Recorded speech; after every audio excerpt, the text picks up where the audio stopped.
पोपट म्हणाला मित्रांनो या शेपटाचे करायचे काय? मित्रांनो या शेपटाचे करायचे काय? पोपट म्हणाला छान छान छान छान छान छान छान छान छान छान छान छान देवाच्या देणगीचा ठेवावा मान. देवाच्या देणगीचा ठेवावा मान. आपल्या शेपटाचा मान ठेवा. आपल्या शेपटाचा मान ठेवा.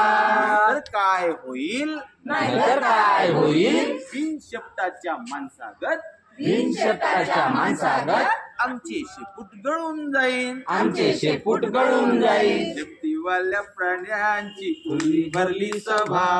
शेपटीवाल्या प्राण्यांची पूर्वी भरली सभा. पोपट होता सभापती मधोमध उभा. पोपट होता सभापती मधोमध उभा.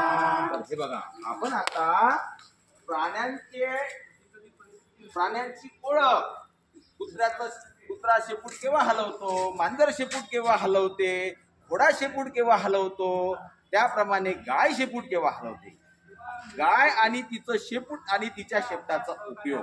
त्याच प्रकारे आपल्या अवतीभोवती अनेक पक्षी आपल्याला माहित आहे. कोणकोणत्या पक्ष्याच्या तुम्हाला चिठ्ठी आल्या बघा?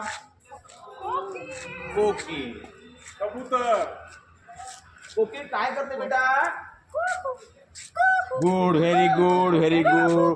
कोकिळ बघा आपल्या सुंदर सुमधुर आवाजाने संपूर्ण परिसराला कसं मंत्रमुग्ध करते. किती सुंदर असं वाटते.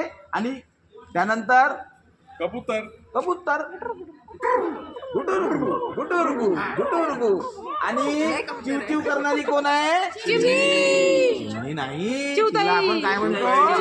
चिवताई. का बरं चिवताई म्हणतो तिला, सांगा बरं? नाही, ती कशी इवलीशी असते, छोटूशी असते. तिची चोच बघा किती छोटीशी असते, आहे का नाही? छोटीशी असते का नाही? छोटीशी, ती नाजूक. तिच्याकडे पाहिल्यावर आपल्याला कधी मनातून असं वाटतंय की तिचा लाड करा. तसंच बघा एक छोटासा प्राणी असतो ससा. नो नो नो नो, तो साप, बापरे, त्याला पाहिल्यावर तर भीती वाटते. एक छोटासा प्राणी आहे बघा, का त्याला पाहिल्यावर आपल्याला त्याचा लाड करावा असं वाटतं. हा, राईट. तिला बघितल्यावर असं वाटतं की तिला जवळ घ्यावं, तिचा लाड करावं. किती नाजूक आणि किती तिचं मऊ शरीर असते, आणि किती चपळ असते ती, आहे का? तर बघा, आज आपण आपल्या अवती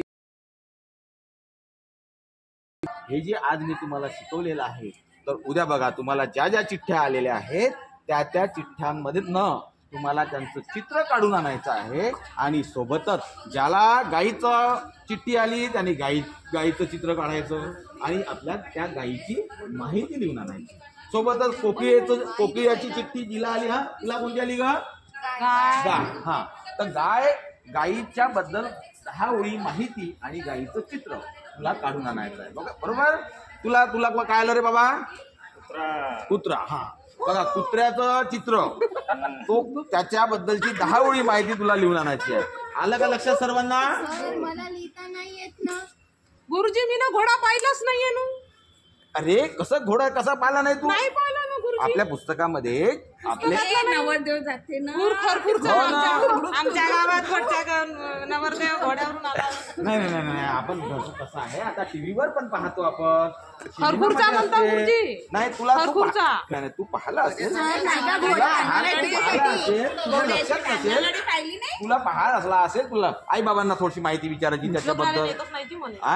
नाही, नाही, उद्या सर घोडा आणणार आहे आपल्या